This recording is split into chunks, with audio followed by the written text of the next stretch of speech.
கால் வைத்து கஞ்சிக்கு கை கடுக்க ஸ்டேரிங் பிடிச்சி நாள் பூரா கஷ்டப்படுற இந்த சாதாரண டாக்ஸி டிரைவர் எங்க? இந்த ஊர்லயே பெரிய கோடீஸ்வரர் அவருடைய ஒரே மருமகன் நீங்க இங்க. நாங்கெல்லாம் ஏழைங்கப்பா. உங்களெல்லாம் மன்னிக்கிற யோகியத்தை நமக்கு கிடையாது. அண்ணே, நான் செஞ்ச தப்புதான். அதெல்லாம் இருக்கட்டும் சார். இப்போ நீங்க ஏன் இந்த இல்லாத வீட்டுக்கு வந்தீங்க? இப்போ கூட கிட்ட ஒண்ணும் கிடையாது. கைய பாருங்க, ஸ்டேரிங் பிடிச்ச திரும்ப இன்னும் கூட மாறல.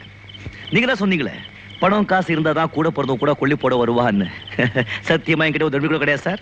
நான் உங்களுக்கு கொல்லி போட முடியாது. அப்படி ஒருவேளை எனக்கு பணம் காசு சொத்து சுகம் எல்லாம் சேர்ந்து வந்தா சத்தியமா உங்களுக்கு சொல்லி அனுப்புறேன். அப்ப நீங்க வாங்க. இப்ப நீங்க போலாம். அண்ணே, வார்த்தையால என்ன கொண்டுடாதீங்க அண்ணே. இப்பதான் உலகம்னா என்னன்னு எனக்கு புரிஞ்சுது. தயவு செய்து என்ன மன்னிச்சிருங்க அண்ணே. கிளிக்கு சொல்ற மாதிரி சொன்னீனடா. இந்த உலகத்துல அன்பு பாசம் சொந்தம் பந்தம் இதுக்கு தான் நம்ம அடிமையா இருக்கணும். நீ பணத்துக்கு அடிமையா போய்